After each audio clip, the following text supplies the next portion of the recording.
Welcome to RockEmSockEmRadio. I'm your host, the People's Interim Champ, and I'm here to talk about an upset prediction for the most curious matchup at UFC 296. That's Shavkat the Nomad Rakhmonov versus Stephen Wonderboy Thompson. Now, Shavkat, in my opinion, is a future champion. He's 17-0, 100% finish rate, and he looks like the future of the division. Whereas Stephen Wonderboy Thompson's on a downslide. He's literally 40 years old.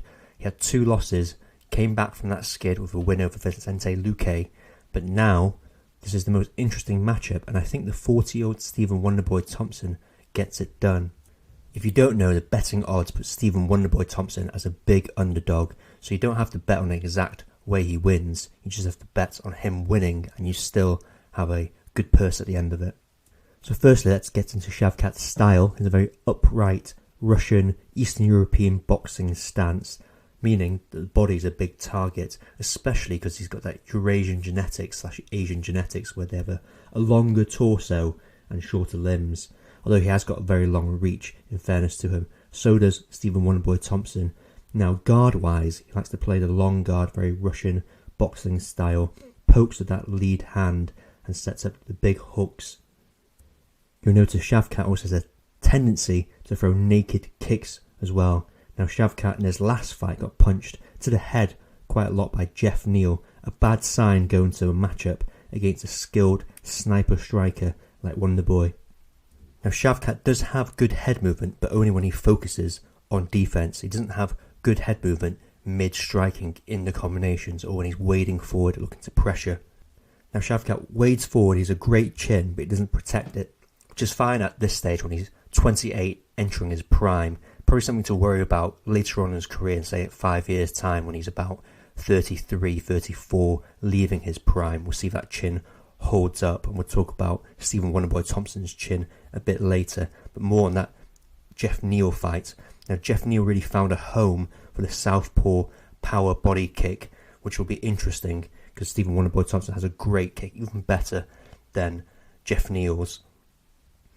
Now, Shavkat stylistically, in order to get the win against Wonderboy Thompson, needs more of that phenomenal pressure he's used to in his fights. If you can pressure Wonderboy Thompson, have Wonderboy's back to the cage, it'll be a lot easier for him to land his big hooks and not just poke in the middle. Now let's talk about Wonderboy Thompson, on the other hand, who is a stance switcher but tends to switch his stance more and more as the fight goes on. He'll start in one stance in the first round and kind of stick to it. We all know him for that karate blitz, and in that karate blitz he likes to mix up the straight punches to the head, body, head, which I think will be very effective against Shavkat, who has a big body, a long body for a target, tends to get hit a lot to the head, doesn't really focus on defense when in the exchanges. Now, given Shavkat likes the pressure, and Wonderboy has phenomenal counters and counter sequences, I think what we'll see is Shavkat moving forward, looking to pressure, looking to poke with his jab and then land big hooks. But in doing so, I think Stephen Wonderboy Thompson would do this typical thing, take a half step back, come in with a counter or come in with that karate blitz, which I think will be particularly effective on that upright Russian boxing style of Shavkat. Now, another key to victory for Shavkat is that wrestling against the fence, which he's fantastic at, submits Jeff Neal on the fence with a rear naked. Now, I think Wonderboy Thompson's footwork should be enough to mitigate that, and Wonderboy Thompson throughout the years has become really a master at anti-wrestling like a Jose Aldo, so I don't see him getting taken down too often, if at all, and I think he's got the footwork and the ring generalship to stay off that fence. Now, it's a big cage as well, so Wonderboy Thompson's got plenty of space to move, and he's a master of distance management. There's a few distance management masters out there. Stephen Wonderboy Thompson, definitely one of them. Izzy, that's another one, and it's lovely seeing them work, like Anderson Silva, he was another one. It was always lovely to see that footwork, and I think we're going to see lots of footwork from Wonderboy Thompson, angle changes, standing square, going left, right, mixing things up like he usually does. Now, Wonderboy's chin is something I said I'd talk about.